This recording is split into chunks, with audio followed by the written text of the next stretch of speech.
que es candidato a legislador de la Ciudad de Buenos Aires por el Polo Obrero, el Frente de Izquierda y de los Trabajadores. Además es trabajador del Hospital Garrahan. Los temas de salud son muy importantes en el medio de esta campaña electoral y pensando, digamos, que se hablan de reformas importantes a mediano y a largo plazo, pero además porque el sistema de salud hoy está colapsado. No solamente el sistema de salud público, sino también el sistema de prepagas, de obras sociales. Todo el mundo tiene reclamos y la verdad que sería interesante empezar a escuchar, digamos, desde adentro la problemática y intentar o entender si podemos conseguir algunas soluciones. Alejandro, buen día. Maximiliano Lecchi y el equipo del Arranque te saludan. ¿Cómo te va? Siempre es un placer charlar contigo. Hola, Emiliano y todo el equipo. Lamentablemente se me cortó, así que escuché muy cortada tu introducción. Bueno, un poco te quiero preguntar en relación a cómo ves el sistema de salud hoy. Contaba que vos sos trabajador del Garrahan, pero que no solamente el sistema público está, digamos, en crisis hoy, sino también el sistema de obras sociales. Las propias empresas de medicina prepaga se quejan permanentemente de que, entre comillas, no le dan los costos. Los trabajadores obviamente tienen sueldos muy magros respecto a otros sectores y también pensando en la salud y todo lo que ha pasado en la pandemia. Bueno, intentar de alguna manera, con una campaña electoral que también está poniendo foco en el sistema de salud, con algunas modificaciones de algunos candidatos a mediano y a largo plazo, preguntarte cuál es el diagnóstico que haces hoy vos en el sistema de salud.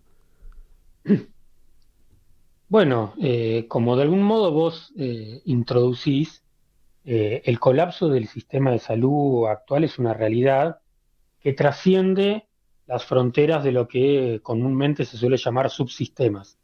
No es solo un problema del público, efectivamente el sistema o el subsistema privado tampoco está dando respuesta. Quiere decir que incluso siendo que hay millones de trabajadores y trabajadoras que destinan parte de su salario a pagar, por ejemplo, por una prestación de tipo prepaga, no obtienen la respuesta que necesitan.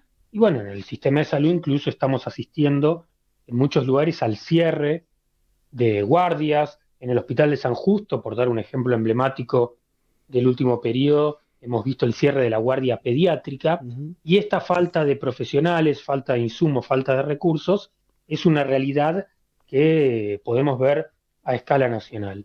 La pandemia puso en evidencia que el sistema de salud no estaba a la altura de las circunstancias y que la asignación de recursos del sistema considerado como una unidad, más allá de si es público o privado, es completamente insuficiente. Hoy estamos teniendo que, por ejemplo, las residencias, es decir, la parte formativa de especialistas en el área de la medicina para pediatría han quedado vacantes. ¿Y Uh-huh. por qué hay tantos jóvenes estudiantes que no se inscriben en esas residencias? Porque las condiciones de trabajo son penosas, porque la retribución por ese trabajo que van a hacer es lamentable y por lo tanto se buscan otro tipo de alternativas. Uh-huh. Nosotros lo que vemos es que hay un esquema absolutamente parasitario en el cual el Estado al sistema público le destina cada vez menos recursos y eso implica un ajuste, y al mismo tiempo en la parte privada, que ha crecido enormemente en las últimas décadas, lo cual supone justamente que se destinan recursos que salen de los salarios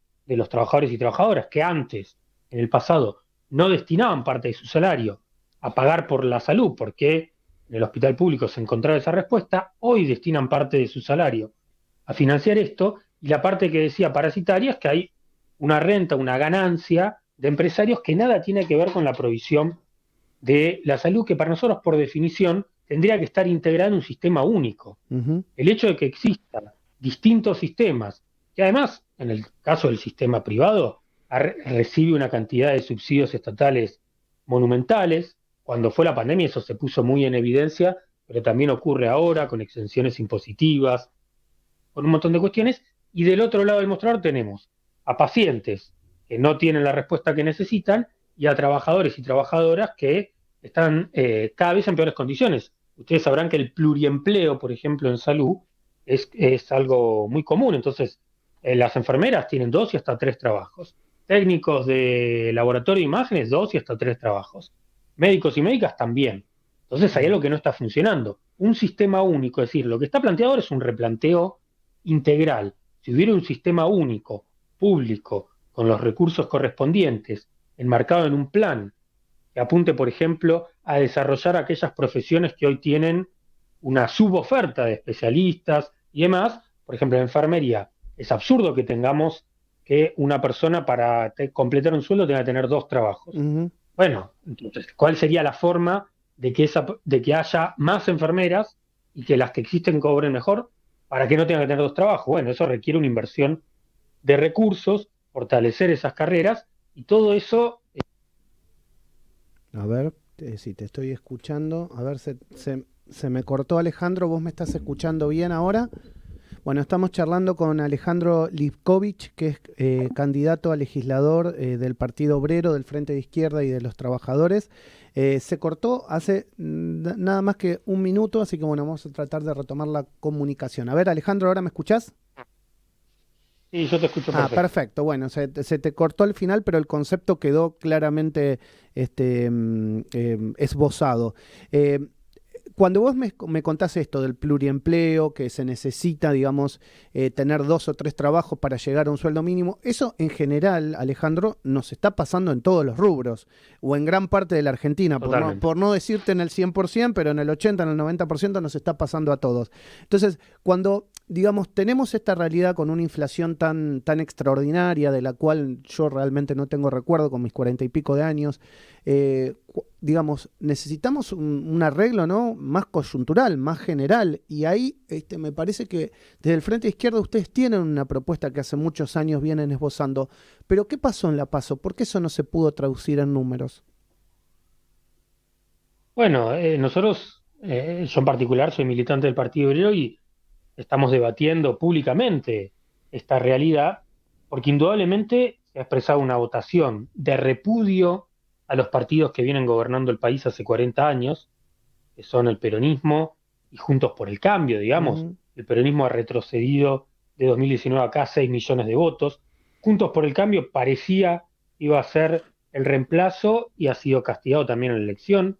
La candidata que quedó elegida, Patricia Bullrich, todo indica que tiene enormes dificultades para poder superar a Milei, pero en la izquierda no nos podemos hacer los desentendidos con que ese repudio fue canalizado por una formación de tipo derechista como es la de Milei, Ujú. y no ha sido canalizado por la izquierda, que es lo que nosotros, lógicamente, peleamos todos los días, justamente porque el fracaso que entendemos que ha tenido esta democracia en las últimas décadas, que es un fracaso categórico con relación a la salud, que es lo que hablamos recién, que es un fracaso categórico con relación a la educación, que es un fracaso categórico con relación a la vivienda. Hoy tenemos a millones de personas que no tienen un lugar donde vivir, a los que alquilan que no pueden alquilar. Bueno, un colapso social en torno a ese problema y a salarios que no alcanzan y como vos bien decís, no solo en un rublo, sino en una situación generalizada. La izquierda no ha sido capaz y nosotros no nos incluimos en eso, de ser un canal para expresar ese repudio.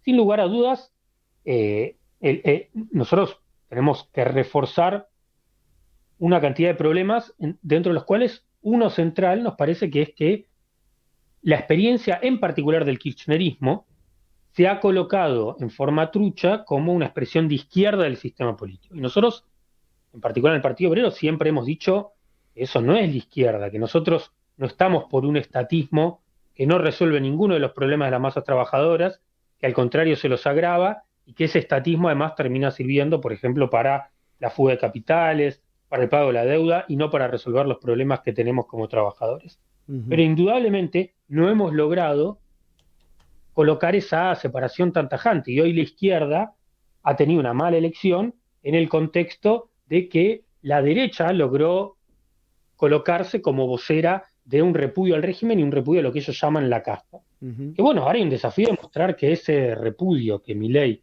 dice encarnar es trucho, porque no es cierto que él sea una expresión alternativa de la casta, él puede simularlo como individuo, pero lo cierto es que la política que está planteando, la dolarización, la privatización de la salud y de la educación y demás, han sido políticas que ya han sido aplicadas por la famosa casta. Lo Y, aplicó el menemismo, de y, hecho sus y, principales asesores son menemistas, y bueno, terminó en un colapso de la economía, en 20% de desocupación. Nosotros ahora tomamos, recogemos el guante de que tenemos que tener una delimitación, una diferenciación muy tajante con el gobierno que ahora nos está ajustando Sí. y también con la derecha que pretende ser el canal para esta insatisfacción popular que es generalizada. Y sabes que me pregunto y te lo traslado, tal vez como para pensarlo, podés no compartir conmigo esta línea de pensamiento, pero yo creo que también Milei lo que ha pasado en los últimos años es que, digamos, le ha sido muy funcional también a los medios de comunicación porque encontraron en Milei una persona que obviamente cuando iba, más allá de las ideas que decía, que a lo mejor seguramente mucha gente no compartía dentro de los medios, generaba rating.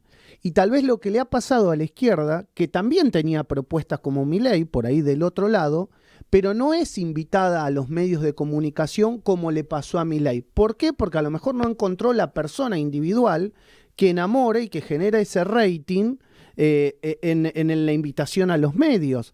Obviamente todos sabemos lo que propone la izquierda, al menos los que estamos más informados, no necesariamente toda la gente, pero entendemos lo que ustedes proponen, pero a lo mejor desde los medios de comunicación no era tan atractiva la invitación hacia la izquierda, vaya a saber si era por las propuestas, por las formas, porque no encontraron el candidato, no sé, pregunto, ¿eh? ¿Me estás escuchando, Alejandro? A ver, se te cortó, Alejandro. Bueno, estamos charlando con Alejandro Lipkovich, que es precandidato a legislador del Partido Obrero dentro del Frente de Izquierda. Estamos intentando retomar la comunicación. Vos nos podés dejar un mensaje al 11 22 62 77 Hola, ahí me 28. escuchan. Sí, sí, ahí te escucho, Alejandro. Bueno, ¿me escuchaste la pregunta? Sí, sí, bueno, lástima las dificultades de Internet. Sí, la escuché, coincido con lo que vos decís, efectivamente, Milei es claro que ha sido funcional a un show mediático, pero creo que hay que verlo incluso avanzando un pasito más. Hoy es evidente que hay muchos sectores dominantes, es decir, de los que manejan, los que tienen la sartén por el mango del país, e incluso a nivel internacional, que están preocupados por el Ujú, triunfo de Milei. Piensan que la cosa se les fue un poco de la mano, es decir, un payaso que ellos agitaron todo el tiempo y que tenía un propósito político, porque cuando vos agitás este tipo de expresiones, corres a la derecha todas las discusiones. Es sí. decir, en un momento el pueblo argentino logró que no se discuta que la salud debe ser gratuita. Hoy está en discusión. Lo mismo vale para la educación. Bueno, nosotros entendemos que la democracia no es algo que transcurre en el mundo de las ideas, sino que es una democracia tutelada por los grandes intereses económicos que son las que tienen poder para moldear. A nosotros como población nos convocan a votar cada 2 años, pero luego todos los días hay gente que tiene mucho poder, que puede definir para dónde va una discusión, para dónde va una medida, para dónde va otra. Con Milei lograron correr mucho hacia la derecha el debate político porque para la clase capitalista, para los que tienen, digamos, el dominio de la sociedad, está planteado una gran ofensiva para bajar aún más los salarios, para bajar aún más las condiciones de trabajo y para tratar de resolver una crisis que nosotros como población no hemos generado, pero la quieren resolver. Cuando dicen, bueno, el ajuste es inevitable. Perfecto, pero ¿a quién vas a ajustar? Bueno, ellos están planteando ajustar a las mayorías. Nosotros entendemos que hay que ajustar, pero a las minorías Ujú, que tienen mucho. Es imposible resolver esta crisis sin afectar intereses. ujú. Entonces, Milei ha servido para eso y ahora de algún modo se le fue de las manos porque los partidos tradicionales han provocado tal desazón en la mayoría de la población por el fracaso de sus políticas que hoy aparece un tipo supuestamente outsider como el canal para eso. Bueno, nosotros entendemos que una vía de derrota conducirnos por este lado porque puede servir para golpear los partidos tradicionales que van a volver reciclados de un modo o de otro y sobre todo porque el planteo que nos están proponiendo es de mayores penurias para las mayorías populares.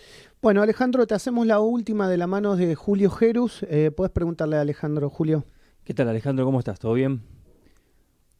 Buen día. Sí, Alejandro, puntualmente quería abordar sobre el tema estratégico desde lo digital, ¿no? Algo que Milei supo aprovechar. ¿Hay alguna especie de autocrítica con respecto a eso de parte del Partido Obrero? Bueno, nosotros indudablemente vamos a tratar de mejorar y de reforzar nuestra acción política en todos los espacios y de algún modo lo estamos intentando hacer. Sin lugar a dudas, las redes sociales han sido un vehículo para esta fuerza política, pero incluso las redes sociales tampoco son un terreno estrictamente neutral. Por ejemplo, en el caso del Frente de Izquierda y de los trabajadores y el Partido Obrero, bueno, nosotros los recursos que disponemos para la campaña son muy menores que los de cualquier fuerza política del sistema. Milei ha hecho demagogia con el sorteo de su sueldo de diputado, pero su financiamiento es multimillonario por los aportes de empresa, ha sido público, cómo cobran en dólares cualquier visita a cualquier lugar, y luego esa inversión económica se destina también a las redes. Es decir, no es solamente un fenómeno de algo que logra genuinamente captar la atención, sino también la inversión de un montón de recursos. Pero sin lugar a dudas, la izquierda en general y nosotros en particular, tomamos el desafío de mejorar nuestra intervención en las redes y de que nuestro programa y nuestras denuncias puedan, tener un lugar ahí. Nosotros ahora nos jugamos mucho porque, si bien, como decíamos al principio, entendemos que la elección ha sido mala, nos han quedado desafíos importantes. En la ciudad de Buenos Aires, Vanina Biasi es una de las 4, la única candidata mujer y uno de los únicos 4 candidatos y candidatas que están de cara a la elección general y donde se está planteando ya de ahora una suerte de cogobierno en la legislatura, en la nueva legislatura que va a haber entre el macrismo y el mileísmo, digamos, Cimarra. Bueno, nosotros con Vanina Biasi a la cabeza, con Cele Fierro como candidata a legisladora, en mi caso como segundo candidato, vamos a una gran disputa en las calles y también en las redes, como vos planteás, para que sea el Frente de Izquierda, que ayer hizo una elección importante en la provincia de Santa Fe. Bueno, se cortó. Lo saludamos a Alejandro Lipkovich, le agradecemos por estos minutos. Creo que la verdad el concepto quedó cerrado y firme, así que les cuento que Alejandro es candidato a legislador del Partido Obrero del Frente de Izquierda de los Trabajadores. Lo saludamos desde la producción, le agradecemos estos minutos que nos ha dispensado y bueno, nosotros seguimos en la continuidad del programa aquí en Radio Sónica. Julio, nos había